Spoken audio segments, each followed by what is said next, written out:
Good afternoon, class.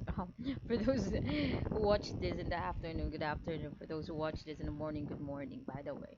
But for my case, it's actually in the afternoon that I recorded this video in regards to the additional topic that I would just to discuss in order for us to answer problems regarding the area of a polygon.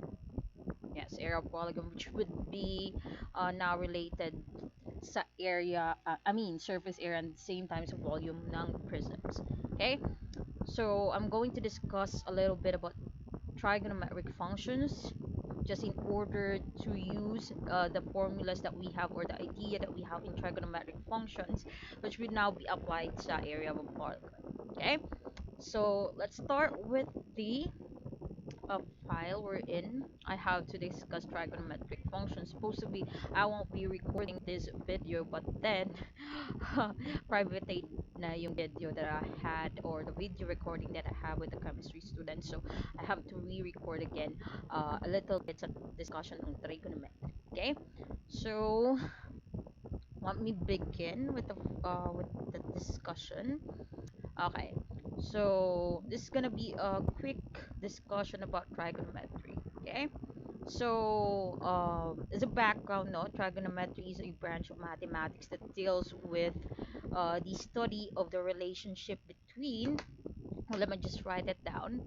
Okay, so trigonometry is a. Oh wait for a while.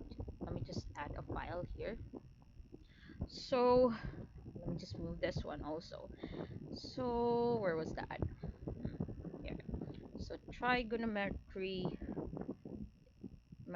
is a branch of mathematics. Okay, let me just push that one there. Branch of mathematics that deals with the study of the sides or study of the relationship between the sides and angles of a right angled triangle. Okay, so as you can see, it's a branch of mathematics that just deals with this topic, yung relationship between the sides and the angles of a right triangle. So let me just illustrate this to you. So let me assume that I have a triangle right there, and to be specific, we know about the types of triangles in terms of its angles. So we have the acute, we have the obtuse, reflex, straight, and we also have a right angle triangle. And when you say right angle triangle, that would have a 90-degree angle in its interior angles. So for that case, where the perpendicular lines are is where the right angle is for a right angle triangle. So in that case, it would be here. These are the adjacent. This is a mean or the perpendicular sides, meaning they meet at the same point that the angle they created is a 90-degree angle. Okay. So there is a relationship between the sides. Let's say we have A, B, C. Okay, with its angles. Okay, and as you can see, this is a right angle triangle, so therefore we could use a concept that we had that was introduced by Pythagoras, which is a the Pythagorean theorem. And I know that you know about this already because I discussed this one. We have proven the Pythagorean theorem. So again, Pythagorean theorem states that if you have a right angle triangle, the sum of the square of that right the sum the square of the longest side square of the longest side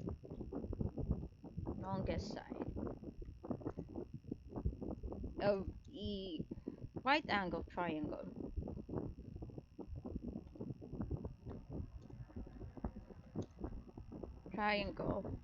is equal to the sum of the squares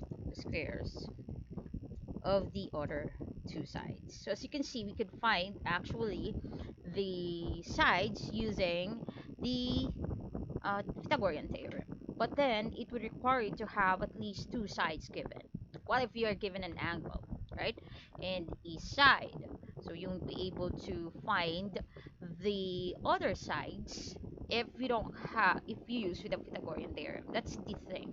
So in this case, using the trigonometric functions that I would introduce you later on, you could now find the other sides using the trigonometric function in relation.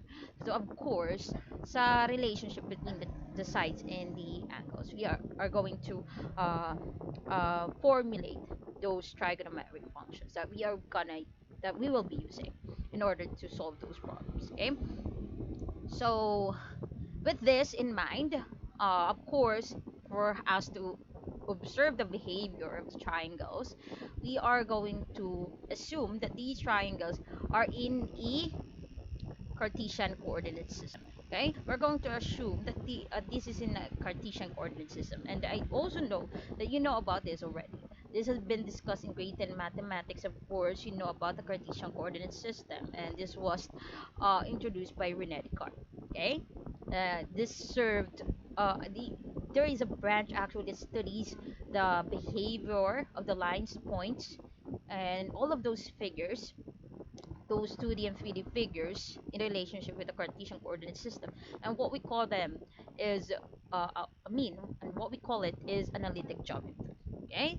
So analytic geometry served as the bridge between trigonometry and geometry. Now we could observe the behaviors of the figures. Like for example, you have a triangle right there at exactly at the space. Then we are going to be able to really measure with the length, the exact length, exact uh, length of the hypotenuse, the base, and this one, the lengths. They are actually all lengths. Iba-iba lang yung pangalan nila. Like this one is gonna be the altitude or the height. This part right here is gonna be the base, and this is gonna be the hypotenuse. Okay? So yan, makikita na natin. Kahit gumalaw pa yung yung triangle, like it moved right here, then we will still be able to get the exact measurements and the what is the behavior of the triangle in relationship with the other one. Like does it rotate from its first placement? Does it uh was it reflected? Ganyan. We'll be able to determine that one using the Cartesian coordinate system because it shows you it shows you the behavior of the figures. Okay? Yun. So we are going to use a concept nung Cartesian coordinate system at the same time nung what we learn about triangles to trigonometry. Okay? So now sa trigonometry we are going to name them differently. Of course, this is gonna be based sa what we learned in analytic and at the same time new terms that you can encounter sa trigonometry. So what we're dealing with here is these three. Okay, in order to come up with trigonometric functions or the circular functions. By the way, it's also called circular functions because it is in terms of a unit circle. Okay, so you can expect that the radius or the radii are just of one unit. Okay, so we have here the abscissa. What we call the abscissa, of course, in in functions is the x value, right? We have a coordinate in the coordinate in a function, let's say, and we have there the x tsaka yung y value, and this determines the position of a point. When you have the x and the y value, you actually have a relationship with geometry that will be a point, and that point consists of the x and the y component, and what we call the x value is the abscissa, and what we call the y value is the ordinate. Okay, and the radius of the vector is going to be uh, kind of like the radius that you have in a circle because this is actually in relationship to circles, so it's called also circular function. And of course you have a vector. In physics the vector has a magnitude and at the same time it has a direction, so it kind of looks like what do you call that one? It kind of looks like a ray. Okay, it has a magnitude, We say it has a magnitude, it has a length, and we say it has a direction. Meron siya, when we say it has a direction, of course, may orientation siya. Like it would be to the left, to the right, or is it in northeast, northwest, ganyan. Okay? And once you combine all of those, you could now have these one, what you call the angle in standard position. This is very important kasi lahat ng minemeasure natin na angles in trigonometry is actually angles in standard position. So how does it differ to all of those common angles that we encountered in geometry? Angles in standard position, its vertex is in the origin and its initial side lies along the positive ray of the x-axis. So how do we visualize standard position? I think I've discussed this one, but let me reintroduce. So, yung angle in standard position, it's the thing is, if you have a Cartesian coordinate system, right? You have a Cartesian coordinate system right there. Oh, of course, it would consist the horizontal tsaka yung vertical axis niya. Okay, that one. And then, an angle in standard position per se, I would like to illustrate that one. Lagyan natin siya ng angle dyan. Of course, this is gonna be what you call the terminal side, and then this is gonna be the initial side. Okay, the initial side would be here, and the terminal side here. Of course, in between those two rays, you have an angle. So this is what you call an angle in standard position. Why? Because its vertex is on the origin. As you can see, this is the origin of the Cartesian coordinate system. Its point is in 0, 0 to be specific, and the initial side is in the positive side, and it's always in the positive side of the x-axis. As you can see, these are the points we're in. Nandun yung mga positive x values mo. Like you have 1, 2, 3, 4. It's always in there. And of course, your initial side would your terminal side would be this one. So yung terminal side lang yung iikot. Okay? So this one would move, and once it's moved, of course, there are a lot of angles that you could create in terms of that. In terms of angles in standard position, like per se, you move right here, mag-move yung ano yan, yung terminal side papuntang dito. Of course, it would be now a different measure. Okay? From that point to that point, this is now gonna be a different measure. So it's always the initial side is in the positive side of the x-axis. It's only the terminal side that rotates. Okay, that rotates. So and it rotates actually counterclockwise. Yung terminal side natin. It rotates counterclockwise. Kasi yung clockwise papuntang dito, right? It's vice versa. The orientation is vice versa. Let's say counterclockwise, now it would be on the in the orientation or the position. It's gonna rotate on that on the side. I don't know on the side, but on that way. On that way. In that to be specific. So yun, counterclockwise, yung terminal side iikot. That is now an angle in standard position. Okay? And we also have this one, a quadrantal angle. So a quadrantal angle is it is when the terminal side of an angle in standard position coincides with one of the coordinate axes. Let's say, let me just undo all of this. Undo natin lahat yan. And then, let's try to illustrate as well an equadrantal angle. So, moving on. Let's say, yung terminal side mo will now coincide with this axis right here. This is gonna be the positive side of the y-axis. Okay? Natin, punta siya dito. Okay? So, nandyan siya. Or either pwede din dito. Diba? Pwede din ganyan dyan. But it's always, yung ano mo, yung initial is always in the positive side of the x-axis. Let's say nandyan siya. So, this is now gonna be a 90-degree angle, right? The measure of that, because they are, yung measurement nito is 90 degrees. They are perpendicular lines.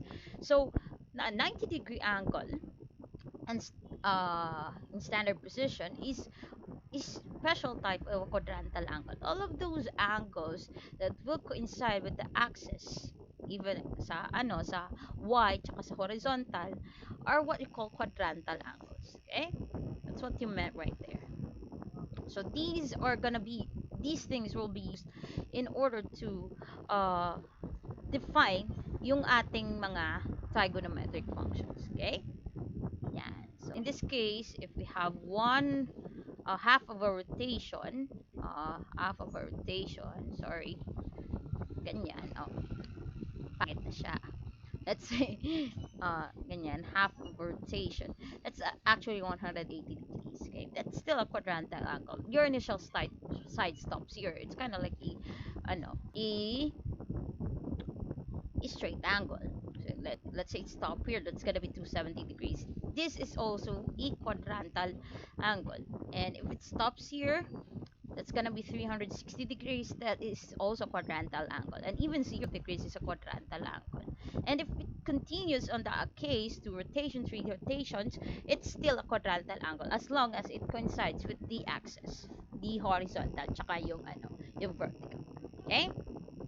So, in relationship to what I'm talking about, which is trigonometric functions, let us assume that we have all of those, and then we try to visualize it. Let's say you have now the x value, which is right here. It's going to be the x value, that's going to be the length. And then the y value, of course, will be the abscissa. Let's say my point can, then it consists of p, x, y. Okay? This is going to be the x, the length of your x value. This is going to be your uh, ordinate, okay, the y value. Of course, if you have that length and that length, let's say, ito yung measurement, wait for a while, yung measurement from here to there, from here to there, we could actually connect this point to that point in the origin and create another loop, which is now the radius. Okay, if it's in a relationship of a circle, that's gonna be a radius. Because if we put in a circle right there, assuming you have a circle right there, and the boundary would be the point xy. Say that let's make a bigger circle. Let's try to make a bigger circle. Ganyan. Let's say ganyan. As you can see, it would be a radius of circle. That's why tawag sa kanya radius here, or radius of the vector. Okay? And of course it would consist that one. And as you can see, it will gonna create a right angle triangle. From that idea, we could now actually make a relationship between your sides and angles. And we have this actually. We have these now, what you call trigonometric functions, the relationship between the side and the angle. We have actually six functions. We have the sine, the cosine, the tangent, the cosecant, the secant, and the cotangent of an angle theta. Okay? When I say sine of an angle theta, that is actually your y over dr. So it's actually the ordinate of your point P over the radius vector of P. Okay?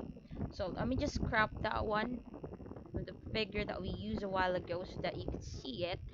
So yeah, there's a relationship between the side and your angle. So if you have an angle right there, so you're gonna have the sine of the angle, you could actually aside the angle using the two sides. Okay, getting the sine of the angle theta, this is your theta, it's here, angle is here.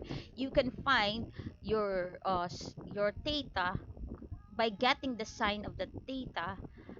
You will supply the y tsaka yung r value.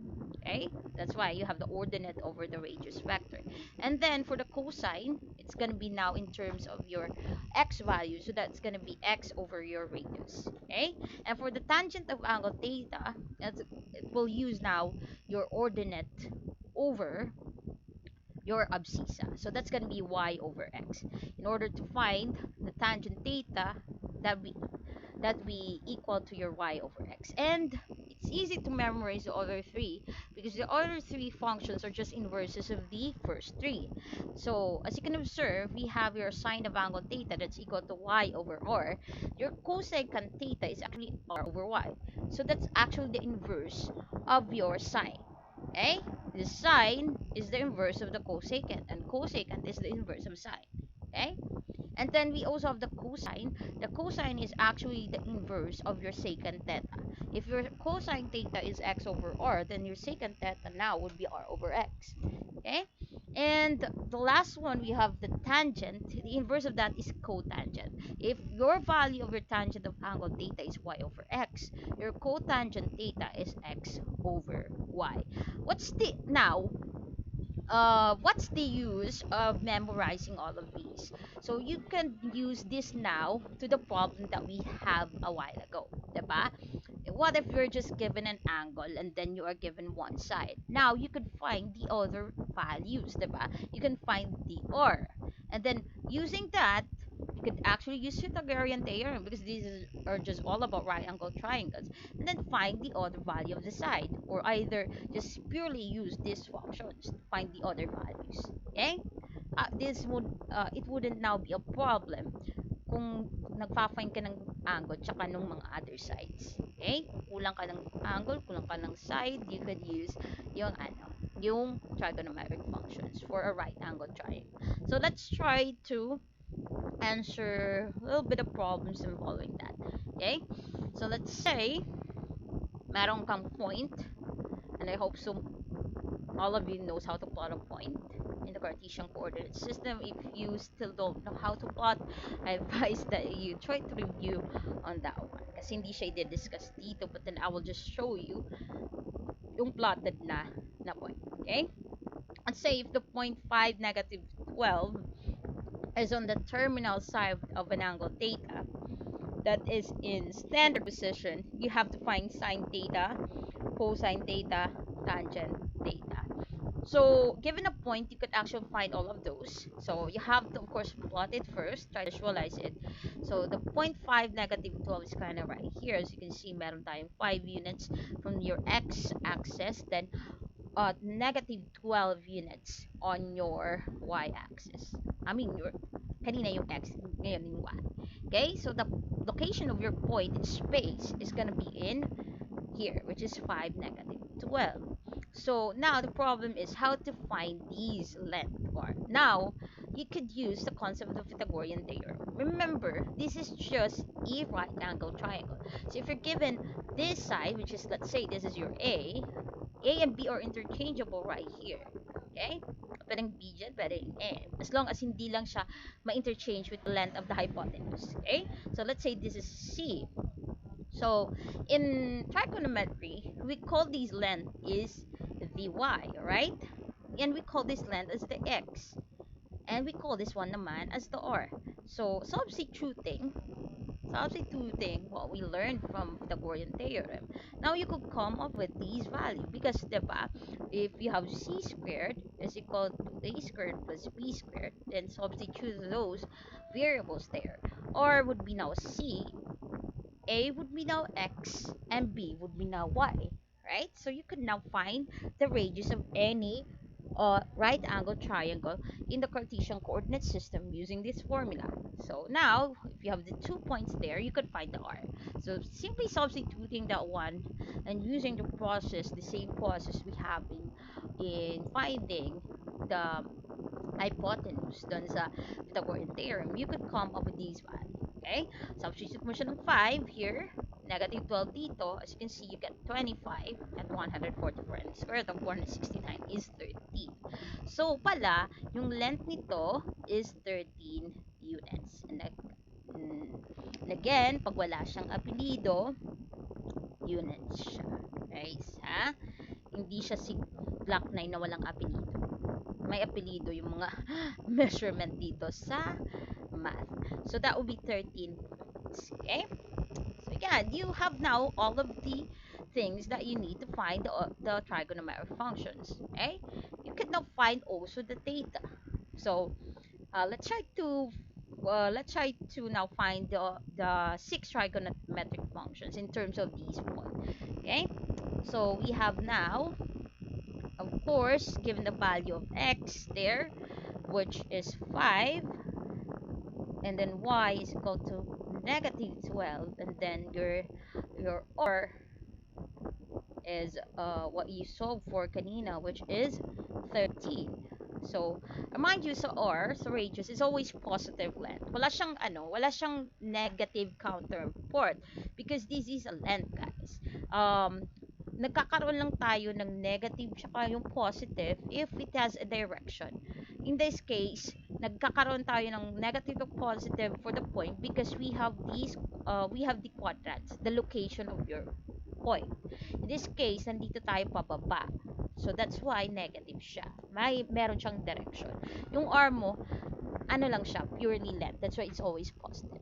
So, as you can see, given the formulas that we have, sine theta is actually y over r, or that's actually your ordinate over r. So, therefore, that's gonna be negative 12 over 30. Okay? So sine theta is negative 12 over 13. And as you can see, we have cosine theta. That's basically your x over r. So that is 5 over 13 in that case. And then yung tangent theta mo is y over x. That's why you have negative 12 over 5. And then the other threes are just the other three are just inverses of these three here. So cosecant theta, which is the inverse of your sine, is now gonna be negative 13 over 12. And then yung cosine theta mo is the inverse of your secant. So secant theta is equal to 13 over 5. And your cotangent theta is equal to negative 5 over 12, which is the inverse of your tangent theta. And paano naman yung angle? What's the purpose of what you have right there, diba? If you look at the calculator, let's try to pull up a calculator. Oh, I can put, let me just see if we have tools right here that we could use. If we have calculators right here. We have calculator, but I hope so that this calculator is what you call that one? Uh, is somewhat having yung trigonometric function. I don't know if this is a basic calculator lang or hindi. Okay, basic lang